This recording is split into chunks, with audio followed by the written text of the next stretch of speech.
mais uma vez estou falando de casa para casa. Deus abençoe para nós esse encontro aí. Nós estamos aí ainda em confinamento, agora sou eu que estou aí vítima da contaminação da Covid, né? Passou o ciclo da Ângela e entrei eu agora nessa condição. E aí pela primeira vez, né? Pegando a Ângela, é a segunda que pegou.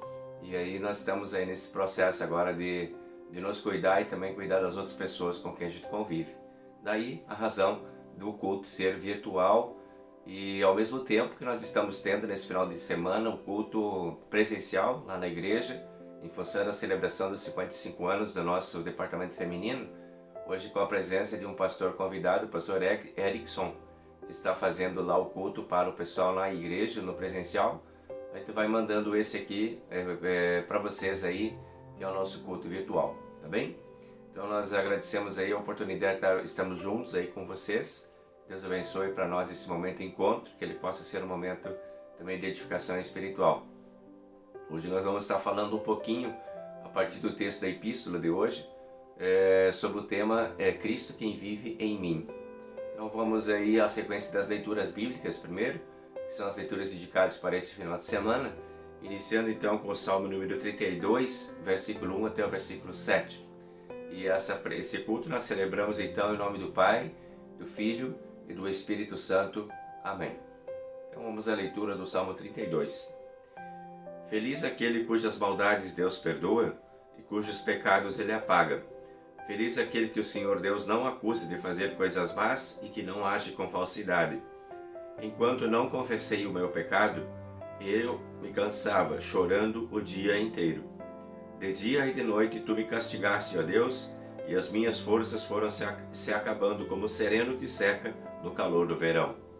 Então eu te confessei o meu pecado e não escondi a minha maldade. Resolvi confessar tudo a ti, e tu perdoaste todos os meus pecados. Por isso, nos momentos de angústia, todos os que são fiéis a ti devem orar. Assim, quando as grandes ondas de sofrimento vierem, não chegarão até eles. Tu és o meu esconderijo, tu me livras da aflição, e eu canto bem alto a tua salvação, pois me tens protegido. Glória ao Pai, e ao Filho, e ao Santo Espírito, como era no princípio, agora é, e por todo sempre há de ser. Amém.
Agora nós chegamos com o texto da epístola de hoje, que é de Gálatas, capítulo 2, versículo 15 até o versículo 21, que diz assim: O fato é que nós somos judeus de nascimento e não pecadores como não-judeus, como eles são chamados.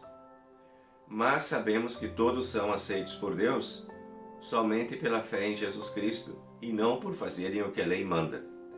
Assim nós também teremos crido em Cristo Jesus, a fim de sermos aceitos por Deus pela nossa fé em Cristo e não por nós fazermos o que a lei manda. Pois ninguém é aceito por Deus por fazer o que a lei manda. Ao procurarmos ser aceitos por Deus, por estarmos unidos com Cristo Jesus, fica claro que somos pecadores como os não-judeus. Mas será que isso quer dizer que Cristo trabalha em favor do pecado? Claro que não. Se eu, depois de ter destruído a lei, começar a construí-la de novo como meio de ser aceito por Deus, aí sim fica claro que eu havia quebrado a lei. Pois quanto à lei estou morto pela própria lei, a fim de viver para Deus.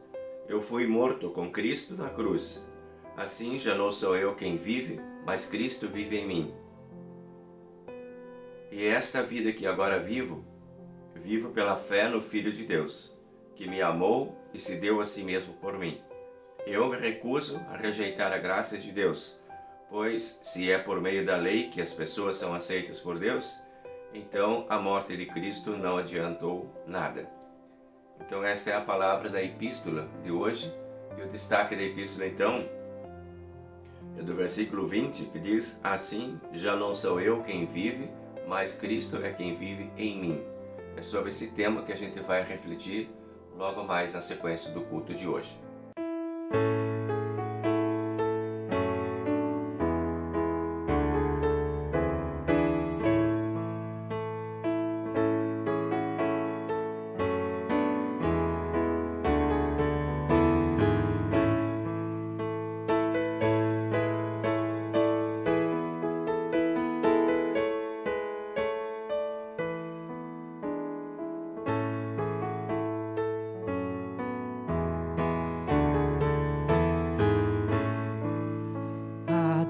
Cantai louvores por seu imenso amor, socorre os sofredores em toda a sua dor, liberta de cuidados o pobre coração e salva os desolados do medo e da aflição. Ressoa em vossos cantos vibrantes de fervor, enchendo os átrios santos da casa do Senhor. Cobriu-vos de bondade e não vos deixará por toda a eternidade, convosco ficará. É vosso Pai amado, o qual se apiedou de vosso triste estado e vos purificou de todos os delitos por Cristo Salvador, tornando-vos benditos por graça infinda do amor.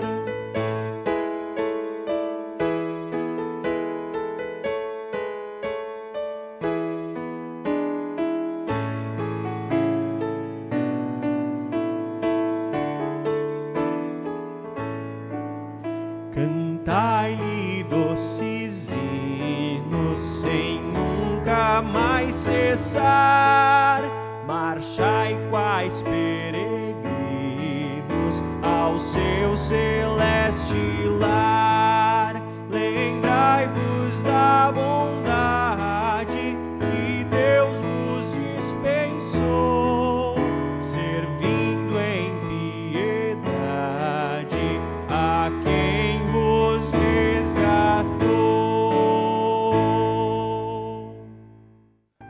Vamos agora ao compartilhamento do Evangelho de hoje, que é de Lucas, capítulo 7, versículo 36, até o capítulo 8, versículo 3, onde a palavra de Deus nos diz assim. Um fariseu convidou Jesus para jantar. Jesus foi até a casa dele e sentou-se para comer. Naquela cidade morava uma mulher de má fama. Ela soube que Jesus estava jantando na casa do fariseu. Então pegou um frasco feito de alabastro, cheio de perfume, e ficou aos pés de Jesus por trás. Ela chorava e as suas lágrimas molhavam os pés de Jesus. Então ela os enxugou com os seus próprios cabelos. Ela beijava os pés de Jesus e derramava o perfume neles. Quando o fariseu viu isso, pensou assim: se este homem fosse de fato um profeta, saberia quem é esta mulher e que ela está tocando nele e a vida de pecado que ela leva. Jesus então disse ao fariseu: Simão, tenho uma coisa para lhe dizer. Fale, mestre, respondeu Simão. Jesus disse: 2 homens tinham uma dívida com um homem que costumava emprestar dinheiro. Um deles devia 500 moedas de prata e o outro 50. Mas nenhum dos dois podia pagar ao homem que havia emprestado. Então ele perdoou a dívida de cada um. Qual deles vai estimá-lo mais? Eu acho que é aquele que foi mais perdoado, respondeu Simão. Você está certo, disse Jesus. Então virou-se para a mulher e disse a Simão: Você está vendo esta mulher? Quando entrei, você não me ofereceu água para lavar os pés, porém ela os lavou com as suas próprias lágrimas e os enxugou com os seus cabelos. Você não me beijou quando cheguei. Ela, porém, não para de beijar os meus pés desde que entrei. Você não pôs azeite perfumado na minha cabeça, porém ela derramou perfume nos meus pés.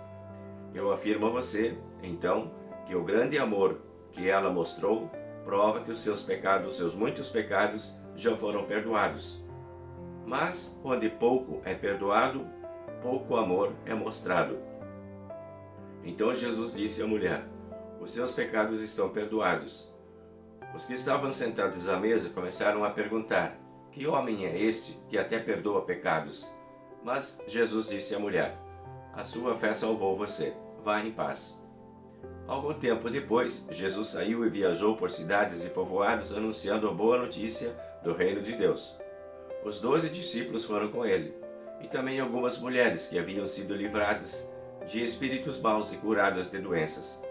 Eram Maria, chamada Madalena, de quem tinha sido expulsos 7 demônios, Joana, mulher de Cusa, que era alto oficial do governo de Herodes, Susana e muitas outras mulheres que com seus próprios recursos ajudavam Jesus e os seus discípulos. Este então é o texto do Evangelho de hoje. Que Deus abençoe essa palavra para todos nós.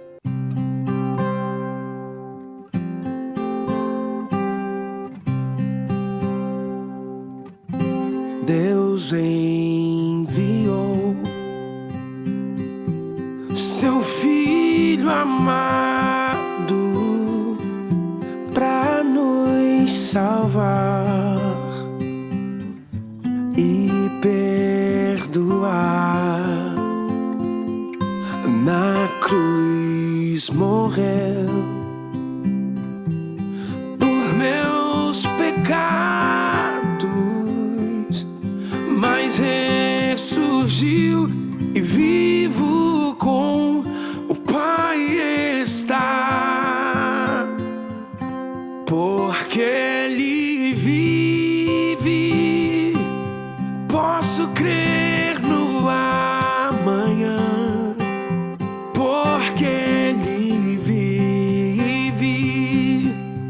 Temor não há, mas eu bem sei, eu sei que a minha vida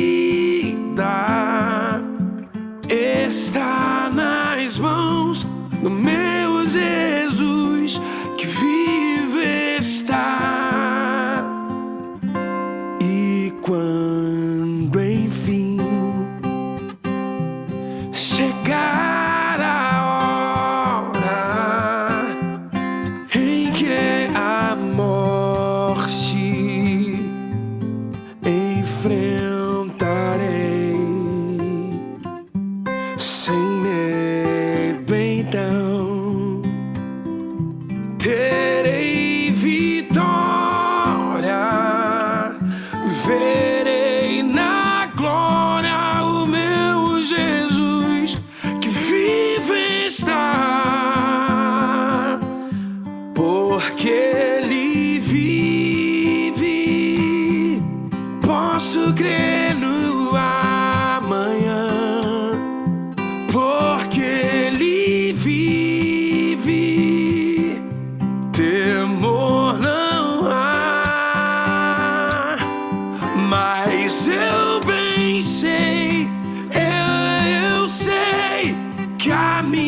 minha vida está nas mãos do meu Jesus, que vive está, porque Ele vive.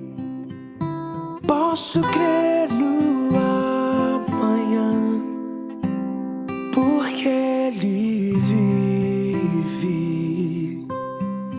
Temor não há, mas eu bem sei, eu sei que a minha vida está nas mãos do meu Jesus, que vive está.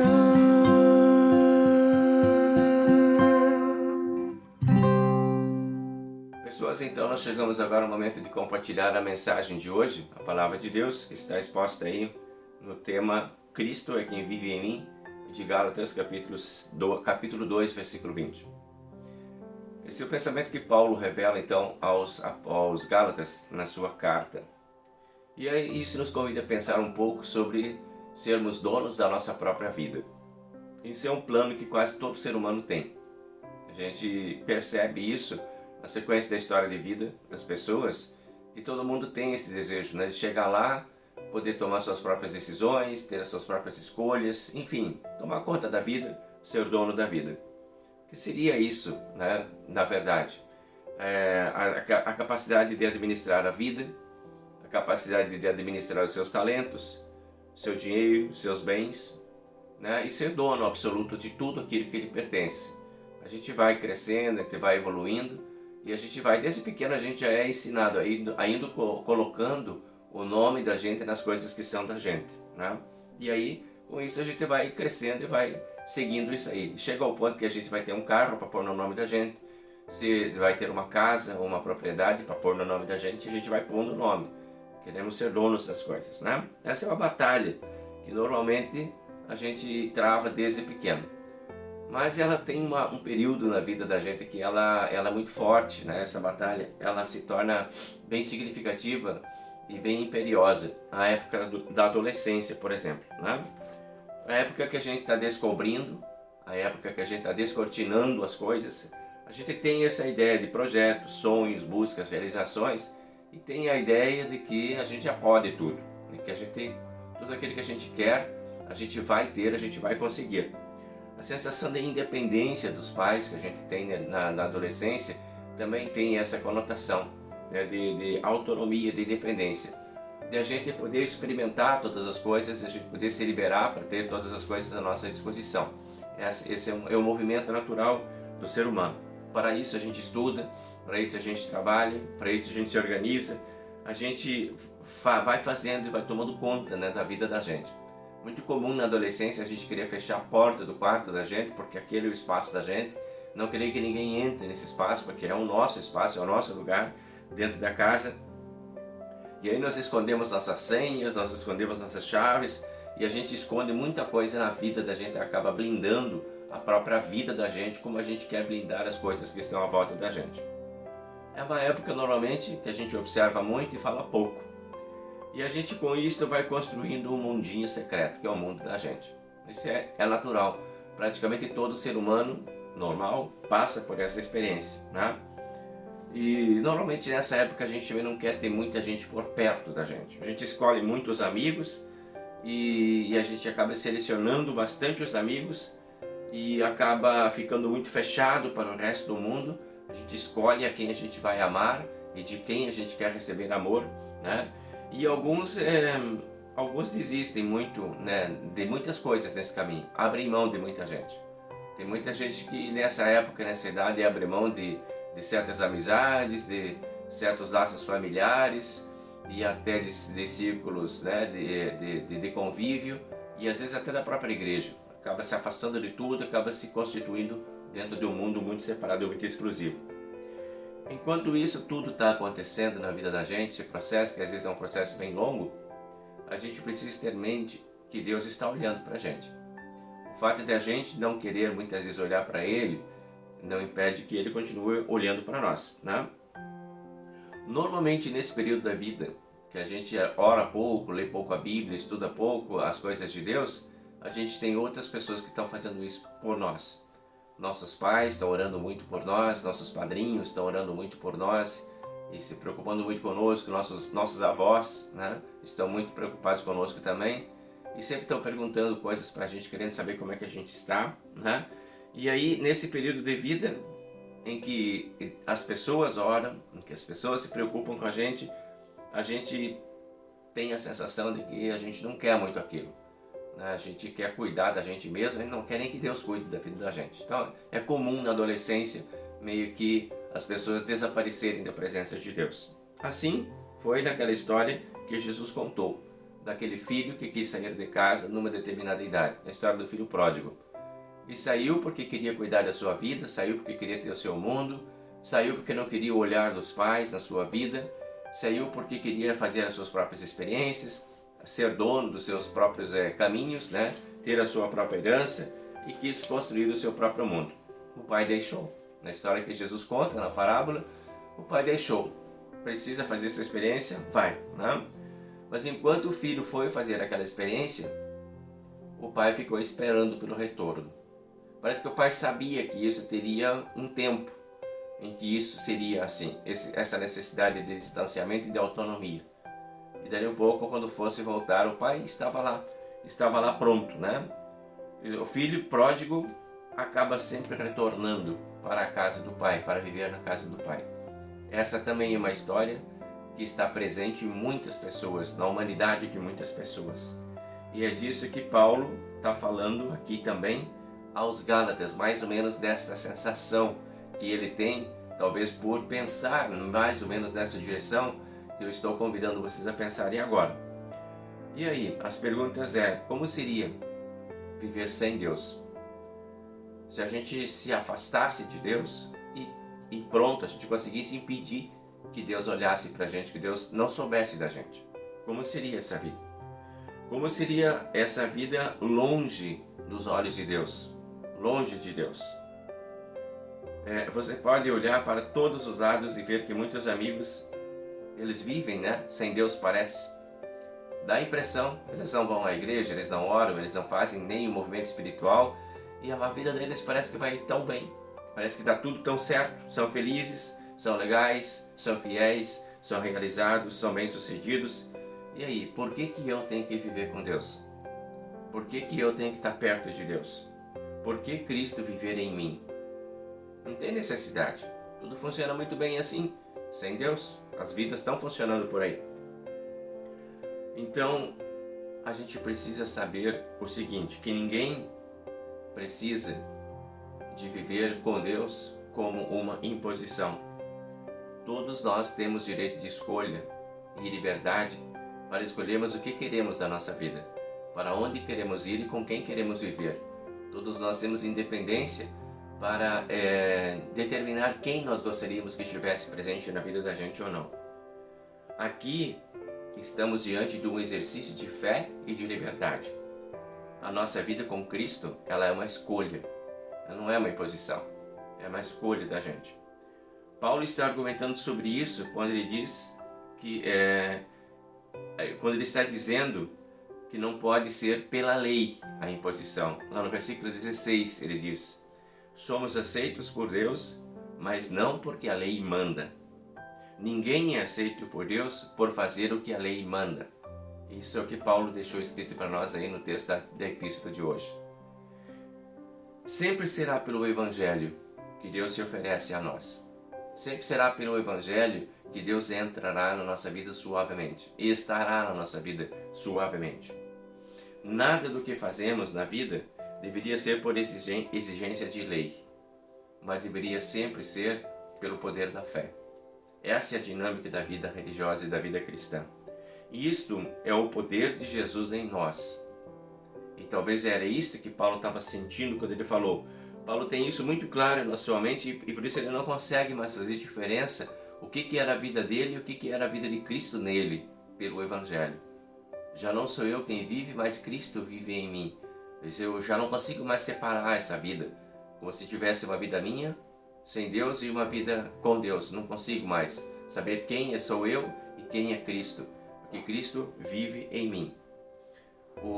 Aí vem as perguntas para a gente, né, pensar, como será que é Cristo vivendo em mim? Qual é o tipo de vida que Cristo tinha? Como que é essa vida de Cristo e como que ela seria dentro da minha vida? Como que estabelece essa relação? Teve um padre cantor, que é o Padre Zezinho, muito famoso por suas músicas e a beleza, realmente um grande compositor e um grande cantor. Ele cantava uma música que dizia a respeito disso: amar como Jesus amou, sonhar como Jesus sonhou, pensar como Jesus pensou, viver como Jesus vivia, sentir como Jesus sentia, sorrir como Jesus sentia, e ao chegar o fim do dia eu sei que dormiria muito mais feliz. Esse é o projeto de vida com Cristo. É deixar que Cristo possa reger as minhas emoções e que Cristo possa reger os meus sentimentos e os meus movimentos de fé. Às vezes o jeito de Jesus ser, ele incomoda um pouco na vida da gente. Porque às vezes a gente não quer fazer como Jesus faria. A gente quer fazer como a gente acha que tem que ser, porque parece que é mais dinâmico, parece que é mais rápido, parece que é mais fácil. O jeito de Jesus às vezes parece que é mais lento. E às vezes o jeito de Jesus ser incomoda as outras pessoas também.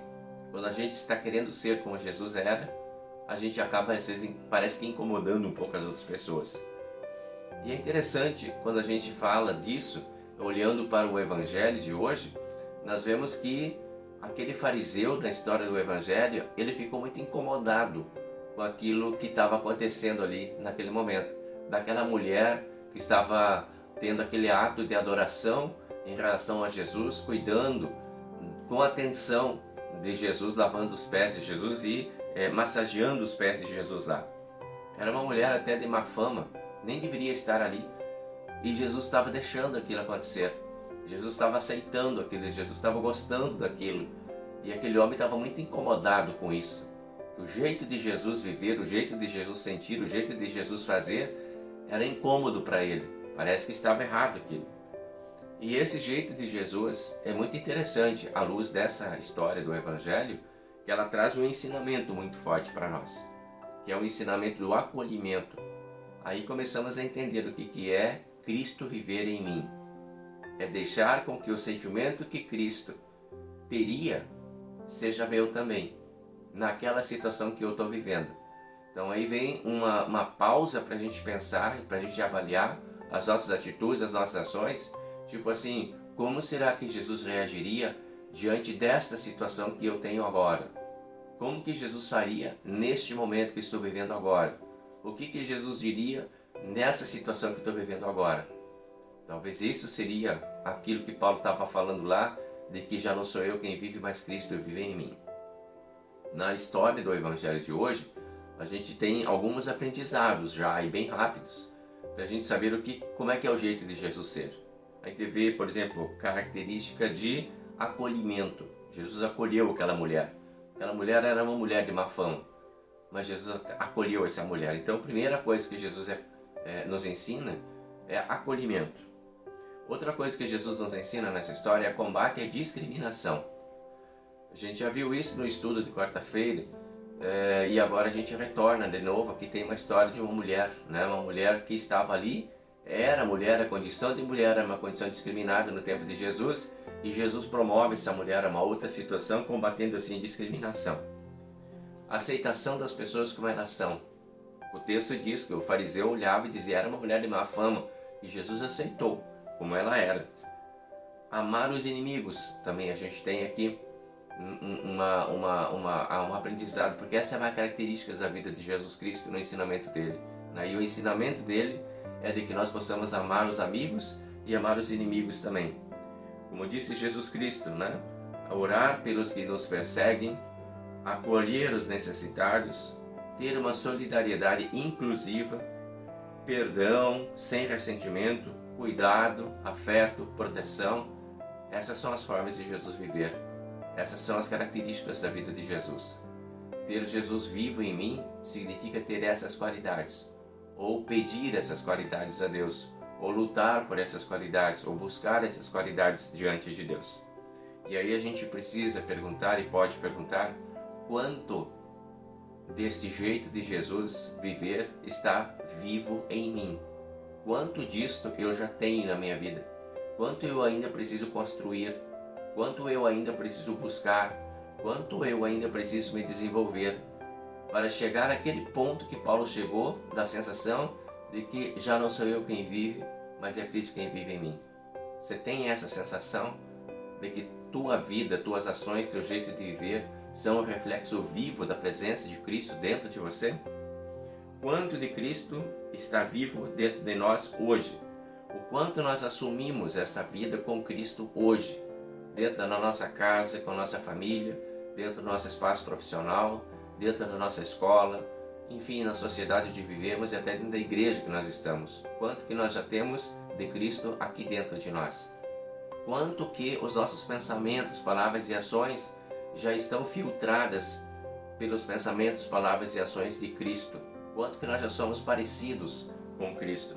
Vivemos nos preparando para isso. Esse é o nosso desafio constante. Nós estamos sempre estudando a Palavra de Deus, nós temos aí muitas formas de encontros, e um dos encontros que nós temos, que estamos celebrando nesse final de semana, o encontro de servas, por exemplo. E aí chegamos hoje a 55 anos de departamento de servas dentro da nossa comunidade. Esse departamento de servas tem por características reuniões e encontros, em algumas comunidades semanais, em outras comunidades quinzenais, em outras comunidades mensais, como é o caso da nossa agora.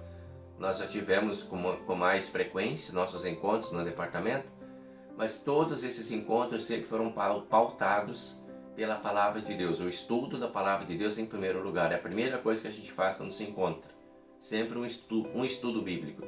E normalmente a maior parte da nossa reunião, do nosso encontro, é dedicado ao estudo da Palavra de Deus, para aprender coisas de Jesus. Talvez poderíamos olhar para esse grupo e dizer, então, que esse grupo de servas está estudando para serem parecidas com Jesus. Por isso querem estudar tanto a Palavra de Jesus, querem conhecer tanto o Evangelho. Se isto é assim, então nós já temos aí a nobreza do departamento feminino, em 55 anos buscando essa semelhança com Cristo, aprendendo com Cristo o jeito de ser e de viver. E esse nosso departamento de servas hoje, que está celebrando esses 55 anos, já se reuniu tantas e tantas e tantas e tantas vezes, né? A gente olha os livros de atas, vai para mais de 1000 atas que tem lá, que são as atas dos encontros acontecidos. Se todos esses encontros foram para se tornar parecido com Cristo, aí está a nobreza desse departamento.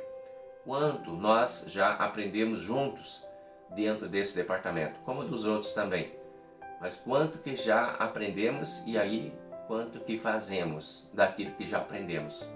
Quanto que nossas vidas já foram transformadas pelo estudo da Palavra de Deus. Quanto que nós já conseguimos praticar de tudo isso que aprendemos em todos esses anos de história. Temos servas ainda dentro da nossa comunidade que estão aí junto conosco desde o primeiro ano do departamento. São 55 anos de oportunidades só dentro do departamento feminino. Aí não estamos contando congressos, encontros, retiros, cultos e movimentos particulares em casa, individuais e devocionais e tudo mais. Tudo isso para quê? Para sermos parecidos com Cristo, para que Cristo viva em nós. Então, aí temos a nobreza do nosso caminho. A finalidade primeira do departamento feminino dentro de uma comunidade deveria ser sempre de ensinar a viver a vida de Cristo. Buscar a semelhança de identidade com Cristo. Somos um grupo de serviços? Sim. Servas e mulheres, enfim, que estão lá. Nossos serviços devem ser sempre para mostrar a vida de Cristo e a vida de Cristo em nós. É nós vivendo a vida de Cristo. Nós não estamos aí tanto para apontar para Cristo, mas para mostrar que Cristo está aqui. Cristo não está lá fora. Cristo não é uma referência externa. Cristo é uma referência interna. Ele está dentro de nós. Nosso jeito de ser, pensar e viver. As servas do Brasil é um movimento muito forte que trabalha nessa direção. Elas têm todas as suas ações pautadas para que o exemplo de Cristo seja cada vez mais conhecido. O trabalho das servas no Brasil inteiro é um trabalho missionário, assistencial e formativo. As servas trabalham e lutam para que tenha novos templos, as servas trabalham e lutam para que as pessoas e as crianças tenham assistência espiritual, as servas trabalham e lutam para que os pastores sejam formados, para que cada vez mais tenhamos recursos e oportunidades de sermos mais parecidos com Cristo. Ações das servas hoje deveriam sempre ser para mostrar que Cristo está vivo nelas. Esta é a finalidade de um departamento. Hoje nós estamos celebrando este assunto, Cristo vivo em nós. Estamos celebrando aos 55 anos de esforços deste movimento de sermos parecidos com Cristo. Que Deus abençoe para que cada servo de Deus dentro da sua igreja possa ser um exemplo de vida com Cristo. Que Cristo esteja vivo em cada um dos nossos pensamentos, palavras e atitudes. E que possamos dizer com o apóstolo Paulo: já não sou eu quem vive, mas Cristo vive em mim. Amém.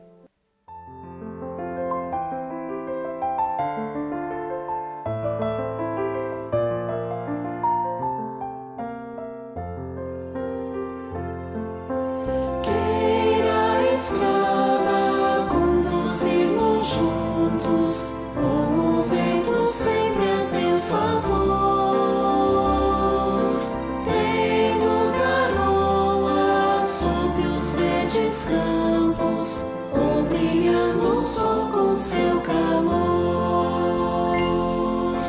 Deus te guarde, Deus te guie, te segure bem na sua mão.